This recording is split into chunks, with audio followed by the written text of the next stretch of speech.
Ou seja, ele não trabalha, ele só estuda.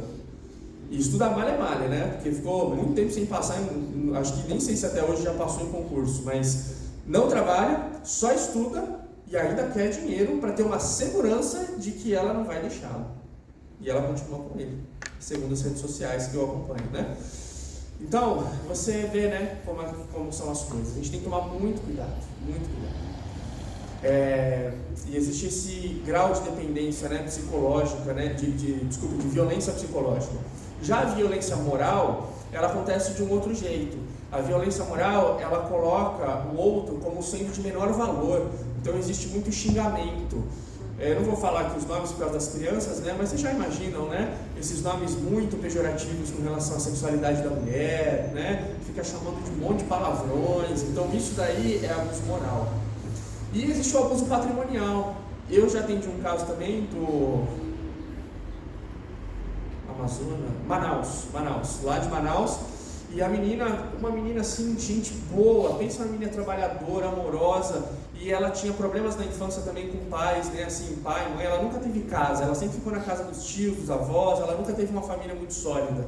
E aí ela constituiu ali um casamento, e aí ela já tinha um filho, né, um ou dois de um outro casamento, e ela trabalhava o dia inteiro. Durante a faculdade, ela fez faculdade de Direito, 5 anos de faculdade, e o marido falava, você tá doida, ficar estudando, para quê? Você acha, olha de onde você veio, como é que você acha que você vai conseguir terminar uma faculdade de Direito? Né? Nem dinheiro para isso a gente tem, fica gastando esse dinheiro aí, pagando a faculdade, se liga, esse dinheiro a gente podia estar usando aqui para fazer outras coisas. E mesmo assim, ela foi lá, estudou, e o marido faz, sabe o quê? Fica em casa, no Facebook o dia inteiro. Quando ela chega em casa, ela tem louça para lavar, tem que cuidar das crianças, tem que dar banho nas crianças, depois de ter ido trabalhar o dia inteiro, pegar o ônibus, estudar à noite. E assim, violência patrimonial. Porque o marido suga financeiramente ela e não faz absolutamente nada. E junto com isso vem outros tipos de violência, psicológica também e tal, né? Mas o foco neste caso específico é mais a patrimonial. E eu falei várias vezes para ela, separe. Entendeu? E eu falo, você sofre um tipo de violência patrimonial, você sofre um tipo de abuso, separa. E ela cristã, e fala, não, eu não me sinto à vontade, eu acho que é pecado, tudo. E aí eu não posso interferir na decisão dela, né? Mas percebe como esse tipo de violência também acontece? Então a gente tem várias situações, tá bom? Mas eu quero dizer para vocês, e aqui vou caminhar para o final, que o grande ponto da nossa sociedade, o que realmente acontece é o seguinte: nós temos um vazio no nosso coração, que geralmente acontece por causa da ausência de amor, e a gente tenta saciar esse vazio com muitas coisas na vida, e essa ausência de amor que a gente sente gera um certo grau de egoísmo na gente, e é esse egoísmo que tem destruído a sociedade. Se a gente for traduzir a palavra pecado por um outro sinônimo da nossa língua, a gente tem a palavra egoísmo. A melhor palavra que se enquadra na palavra pecado, que está equivalente, é a palavra egoísmo. Não egoísmo de acúmulo de bens materiais, não. Acúmulo de coisas, não. Egoísmo é quando o ego se torna um modo. Egoísmo é um modo de existir, o ego, o eu. E eu vou dizer para vocês, eu estou escrevendo um livro, já estou terminando, falta mais umas 20 páginas, aí 30 para eu terminar, e eu falo justamente sobre essa questão da dinâmica do sofrimento. Até mesmo as mágoas que a gente tem das pessoas têm um alto grau de egoísmo. Até mesmo quando a gente sofre um abuso, existe um certo grau de egoísmo no teu sofrimento. Eu sei que isso é terrível, talvez você ouça assim e fale, não, você ficou louco, não é possível que você está culpando quem sofre um abuso. Não, eu estou tentando aqui só destrinchar para você um processo mental, e eu vou te explicar e você vai entender. Existe muitas vezes uma necessidade, Ellen White fala no livro Maior Discurso de Cristo, página 16, segundo parágrafo, daquela versão capa dura, né, vinho, e ela diz o seguinte, que é o amor ao próprio eu, que aprisiona as pessoas e faz com que as pessoas tentem a todo tempo preservar o próprio ser. E essa necessidade de autopreservação do eu causa sofrimentos e prisões. Mais ou menos assim que ela fala. E a gente precisa entender que sempre quando a gente tem um senso de autopiedade, de vitimização, quando a gente olha para o nosso passado e entende que foi tudo muito trágico, que a gente não merecia aquilo e que existe muito sofrimento em tudo que foi vivido, existe lá no fundo uma necessidade de proteger a si mesmo. E você fica patinando nisso e remoendo isso. E isso se constitui uma prisão para você. E você fica aprisionado no passado, porque você sofreu, porque você não teve o pai que você almejava, porque você não teve marido, porque você sofreu um tipo de abuso. E olha só que coisa interessante, uma vez fazendo uma palestra na Escola Adventista de São Roque, para uns pais, e uma mulher chegou para mim no final e falou o seguinte: deixa eu fazer uma pergunta. Eu acho que eu devo ter algum problema. Quando eu tinha 17 anos, saiu eu, uma amiga e os nossos namorados. E em uma dessas estradinhas aqui de São Roque, um carro parou a gente, tinha 2 caras com armas, e aí os 2 caras colocaram nossos namorados dentro de um carro, e aí nós fomos abusadas. E nós nunca tínhamos tido relação sexual, e foi a nossa primeira vez, foi daquele jeito. Mas passou assim 1 2 semanas, eu já nem lembrava mais daquilo. E até hoje, isso nunca fez nada, eu até esqueço de que isso aconteceu. Eu tenho algum problema? E eu falei para ela, olha, se tem uma coisa que você não tem, é problema. Porque se você guardasse isso na memória, ficasse remoendo, ficasse com o sentimento de autopiedade, com a vitimização, com tudo isso, eu acho que você estaria aprisionada nessa situação. E aí eu acho que você sofreria mais, né? Então ela falou, bom, então posso seguir feliz? Eu falei, por favor, continue feliz, né? Então, eu não estou aqui diminuindo de maneira nenhuma o seu direito de sofrer. Não estou. Eu não estou dizendo que você é uma pessoa fraca por sofrer por aquilo que aconteceu com você. Não é isso que eu estou dizendo. Eu só estou dizendo que, preste muita atenção no que eu vou te falar, porque esse talvez seja o coração do Evangelho. E a gente entra nas igrejas e a gente não tem mais ouvido sobre isso. E é por isso que você entra nas igrejas e não se sente livre quando você sai delas. O reino de Deus é um reino de paz, porque é um reino de entrega, é abrir mão do eu. Jesus disse, eu vim trazer libertação para os cativos, dar vista aos cegos, pôr em liberdade aqueles que eram prisioneiros. Não foi isso? Isaías 42, Isaías 61, e Jesus repete na sinagoga isso. O Espírito de Deus está sobre mim, porque eu vim trazer liberdade para o cativo, dar vista aos cegos, libertação para aqueles que eram prisioneiros, proclamar o ano aceitável do nosso Senhor. Não é isso que Jesus falava? Só que sabe o que acontece? A gente acha que Jesus veio nos libertar somente da culpa do pecado, nos concedendo o direito da vida eterna. Tudo bem, isso é uma verdade. Só que Jesus, através do seu exemplo, ele veio mostrar o que é o reino de Deus. E ele dizia, o reino de Deus não vem com visível aparência, não é um lugar que se possa dizer está aqui ou acolá, mas o reino de Deus está em vossos corações. Não é isso? E Jesus veio com o seu exemplo, e João Batista falava, arrependei-vos, porque o reino de Deus está próximo. Jesus disse, é chegado o reino de Deus. E na sua pessoa ele veio mostrar os princípios do reino de Deus. Só que é o seguinte, meus queridos, o ato de entrega de Jesus é a maior libertação que você pode ter. Sabe por quê? Porque desejos não realizados geram frustração, e frustração que gera sofrimento. Então, para você diminuir sofrimento, você tem que diminuir frustração e tem que diminuir desejo. Quer um exemplo? Eu não ia falar sobre isso. Olha, eu toco nesse assunto, nesse horário, eu não ia falar sobre isso, mas é tão importante, isso para mim tem sido tão essencial na minha vida, que eu vou aqui gastar alguns minutinhos só para falar sobre isso. Porque isso aqui, na minha opinião, é onde psicologia e teologia dão as mãos. Para mim, isso é onde você encontra no Evangelho o equilíbrio para a saúde mental. É a libertação do Evangelho, é isso que eu estou dizendo para vocês. O reino de Deus é um reino de paz, porque é um reino de entrega, você abre mão do eu. Jesus tinha tudo, ele era dono do universo, e ele abriu mão de tudo para ganhar o quê? A humanidade perdida. Jesus ganhou tudo, porque ele abriu mão do eu. Agora o reino do diabo é um reino de sofrimento, porque é um reino de egoísmo. E sabe o que aconteceu? O diabo tinha muito no céu, mas ele quis muito mais para si mesmo, e aí ele perdeu tudo. Constituiu esse mundo onde as pessoas sofrem pelo egoísmo. Quando você abre mão do eu, sabe o que acontece? Quando você olha para o próximo, Alfred Adler dizia isso, um psicólogo, em 1950 mais ou menos, ele dizia que as pessoas mais neuróticas são as pessoas centradas em si mesmas. E as pessoas mais felizes são as preocupadas com o bem comum. Quando você abre mão do eu, você deixa de lado o senso de justiça. Quando você abre mão do eu, você deixa de lado aquela necessidade egoísta de ser amada como uma criança. Quando você abre mão do eu, você começa a ver que não é tão importante assim o que você faz, quem você é, e tudo bem, deixa pra lá. E aí, você acreditando no amor que Deus tem por você, você entende o seu valor. E você começa a olhar para o próximo e começa a se preocupar mais com a vida do próximo, fazendo com que as suas dores se tornem menores. Se o Evandro é desse tamanho, qual que é o maior vazio? Quando o Evandro é desse tamanho ou quando o Evandro é desse tamanho? Maior. Quanto maior eu sou, maior é o buraco que existe. Se eu sou desse tamanho, pequeno, então menor é o vazio da minha alma.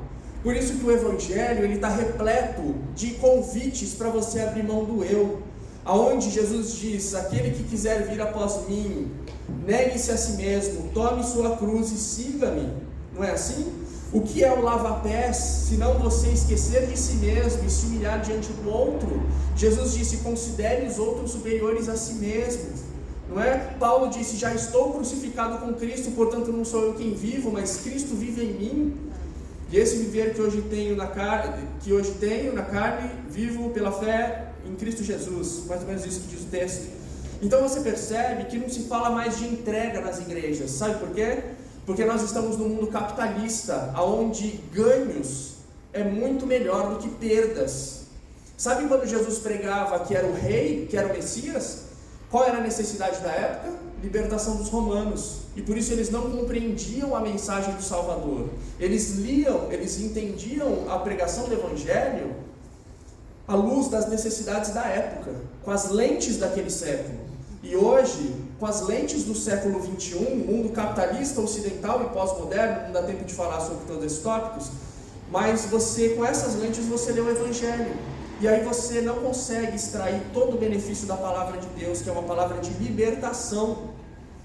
Então, se você vive dor, tristeza, mágoa, se você tem memórias da infância, e se você está aprisionado por isso, entenda, abra mão do eu, abra mão do passado, abra mão do senso de justiça e comece a viver o presente. Com este senhor que falou que o pai corria atrás lá da família com machado, para esse senhor que disse lá que o pai deu um chute, que matou o irmão, eu tenho trabalhado justamente, primeiro, o foco no aqui e no agora. O passado não existe. O passado ele é uma construção da sua mente. Quer ver? Quer ver? Pensa agora num elefante rosa com asas voando num céu amarelo. Tá pensando? Conseguiu? Tá pensando. Você percebe que a sua mente comporta qualquer coisa? A fantasia cria qualquer coisa. Ou seja, você pode construir um mundo na sua mente e se fechar nele. Quando eu atendo muitos casos de mulheres que traem os maridos, e elas chegam para mim sofrendo, falam, eu nunca quis viver isso, eu choro todos os dias, sou apaixonada por outro homem, me encontro com outro homem, mas não quero deixar minha família, eu tenho filhos e tudo, nunca quis viver isso. É possível você construir um mundo de paixão e se fechar nele. É possível você construir um mundo de sofrimento e se fechar nele. Só que o que existe é o que os seus sentidos podem visualizar aqui, podem sentir. Então, se você ficar pensando nas memórias do passado, imagina você no céu pensando no abuso que você sofreu na infância. Imagina você lá na eternidade, lá no céu, pensando nas tragédias dessa vida. Não, a gente vive o presente, porque o presente é bom, ele pode ser bom. Então, isso também é libertador. Você primeiro precisa viver o presente. Depois, você precisa entender que neste momento, no aqui e no agora, você precisa viver um ato de entrega, valorizando o próximo, esquecendo um pouco de si mesmo. Deixa de lado o senso de justiça. E eu estou falando isso porque muitas vezes, no Quebrando o Silêncio, a gente fala muito sobre alertas. A gente fala sobre abusador, o que o abusador faz, não é? Mas e aquelas pessoas que já estão magoadas, já estão sofrendo? E as pessoas que vivem uma prisão no coração? Como libertar você que tem seus traumas? E é por isso que eu estou aqui falando sobre isso. E se você sente desejos por crianças, se você tem um espírito explosivo, saiba que o mesmo egoísmo que aprisiona muitas vezes alguém que foi abusado, o mesmo egoísmo aprisiona alguém que tem o desejo. Porque o desejo também é uma prisão. O desejo é uma prisão. E quando eu estudo histórias de sofrimento aí dessas paixões, de traição, olha só o sofrimento dessas mulheres, né? Eu passei a ver de um jeito diferente pessoas que traem. Eu não vejo pessoas que traem como pessoas sem vergonhas. Não vejo. Eu vejo pessoas que traem como pessoas que estão aprisionadas num desejo que elas não queriam ter e que elas sofrem e choram todos os dias por estar vivendo essa coisa louca, essa paixão. E aí a gente vê que até aquele que deseja tem um certo grau, um alto grau de egoísmo, é a necessidade de satisfazer o eu, o próprio desejo. E aquele que sofre também tem aquela vitimização, uma necessidade de proteger o eu do sofrimento, das memórias e de tudo mais. Então o grande problema, e aquilo que vai libertar você, é você ter um coração de entrega. Abre mão do eu, abre mão de você, seja livre no Evangelho. Jesus Cristo, quando viu, e talvez você ainda esteja achando duras minhas palavras, talvez você ainda esteja achando injustas minhas palavras, achando que eu não valorizo aquele que está sofrendo, aquele que foi abusado, a vítima, mas quando Jesus estava na cruz, o que Jesus disse? Pai, perdoa-lhes porque não sabem o que fazem. Ele não estava abrindo mão do eu, mesmo estando no sofrimento. E olha só a liberdade emocional que Jesus tinha, olha só como Jesus estava livre na cruz, porque ele não estava preocupado com a autopreservação. E Estevão, quando estava prestes a ser apedrejado, ele não disse também: Pai, não impute sobre eles este pecado. Estevão também falou isso. Então perceba que a liberdade de qualquer ser humano está no ato de entrega. Nunca se esqueçam que o reino de Deus é um reino de paz, porque é um reino de entrega e amor. E o infinito vazio da alma só pode ser preenchido pelo infinito amor de Deus. E o reino do diabo é um reino de sofrimento, porque é um reino de egoísmo. Tá bom? Eu vou ler aqui para vocês um texto que eu acho muito lindo, um dos mais lindos da Bíblia. E apesar do horário um pouquinho avançado, mas eu amo as cartas de João, eu amo o profeta, o apóstolo João, eu gosto demais dos livros do Evangelho de João. Tem um sermão que eu faço sobre o Evangelho de João que é maravilhoso, falando sobre os 7 sinais que Jesus faz, e que nenhum dos milagres que Jesus faz no livro de João, ele encosta nas pessoas. Pode ver, são 7 milagres, Jesus não encosta nas pessoas. Por que João quis relatar coisas onde não havia o toque físico de Jesus? Porque João escreveu o Evangelho dele em Éfeso, já bem velhinho, depois que ele saiu da ilha de Patmos. O Evangelho de João foi escrito depois do Apocalipse, e era uma geração que ele já tinha morrido. Uma geração, a geração que tinha visto Jesus estava morrendo, e agora vinha uma outra geração que não tinha o toque de Jesus. E aí João, em diversos pontos do livro, ele escreve para mim e para você. O livro inteiro é para mim e para você, porque João mostra que é pela palavra que o teu coração é transformado. O milagre acontece pela palavra. Em João 17, João diz lá a oração sacerdotal de Jesus, né? E Jesus ora dizendo o seguinte: não oro somente por estes, mas por todos aqueles que vierem a crer em ti, por intermédio da tua palavra. Então, é a palavra de Deus que transforma. Mas na carta de João, que fala sobre o amor, 1 João 4 diz: amados, amemo-nos uns aos outros, porque o amor é de Deus. E todo o que ama é nascido de Deus e conhece a Deus. Aquele que não ama não conhece a Deus, porque Deus é amor. Nisso se manifestou o amor de Deus para conosco, e que Deus enviou seu Filho unigênito ao mundo, para que por meio dele vivamos. Nisso está o amor, não em que nós tenhamos amado a Deus, mas em que ele nos amou a nós, e enviou seu Filho como propiciação pelos nossos pecados. Amados, se Deus assim nos amou, nós também devemos amar-nos uns aos outros. Ninguém jamais viu a Deus e nos amamos uns aos outros. Deus permanece em nós, e o seu amor é em nós aperfeiçoado. Nisto conhecemos que permanecemos nele, e ele em nós, por ele nos ter dado do seu Espírito. E nós temos visto e testificamos que o Pai enviou seu Filho como Salvador do mundo. Qualquer que confessar que Jesus é o Filho de Deus, Deus permanece nele e ele em Deus. E nós conhecemos e cremos no amor que Deus nos tem. Deus é amor, e quem permanece em amor, permanece em Deus e Deus nele. Nisto é aperfeiçoado em nós o amor, porque no dia do juízo tenhamos confiança, porque qual ele é, qual Ele é, somos também nós neste mundo. No amor não há medo, antes o perfeito amor lança fora o medo, porque o medo envolve castigo, e quem tem medo não está aperfeiçoado no amor. Nós amamos porque Ele nos amou primeiro. Se alguém diz, eu amo a Deus e odeio seu irmão, é mentiroso, pois quem não ama seu irmão, ao qual viu, não pode amar a Deus a quem não viu. E dele temos este mandamento, que quem ama a Deus, ame também o seu irmão. Amém. Esse texto é lindo, né? Falando sobre o amor. Mas que Deus abençoe ricamente vocês.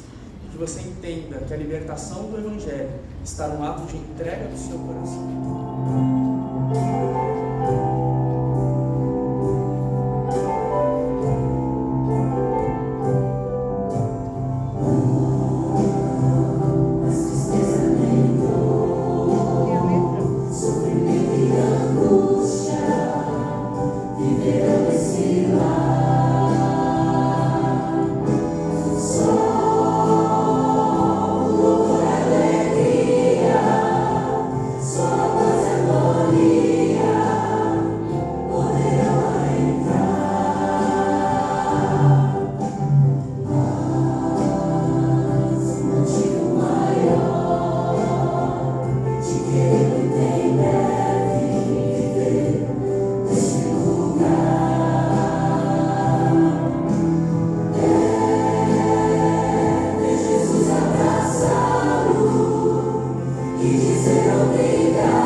Tá bom? A Suzy, a esposa dele, não sei se vocês já leram o livro dela, ela escreveu o livro Purim e o segundo. E você faz mais pra gente?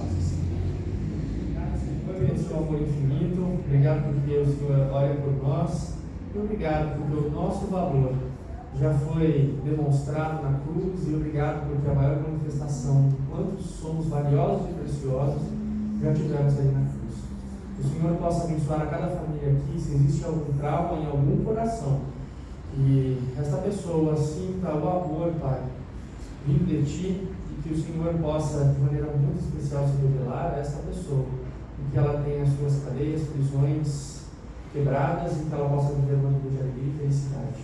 Senhor, peço que abençoe o nosso povo, que o Senhor ajude-nos, Pai, a vivermos uma experiência profunda com o Senhor, de maneira que tenhamos os desejos perversos deixados de lado, e que possamos também ajudar outras pessoas e termos um olhar para o nosso próximo, deixando o egoísmo de lado.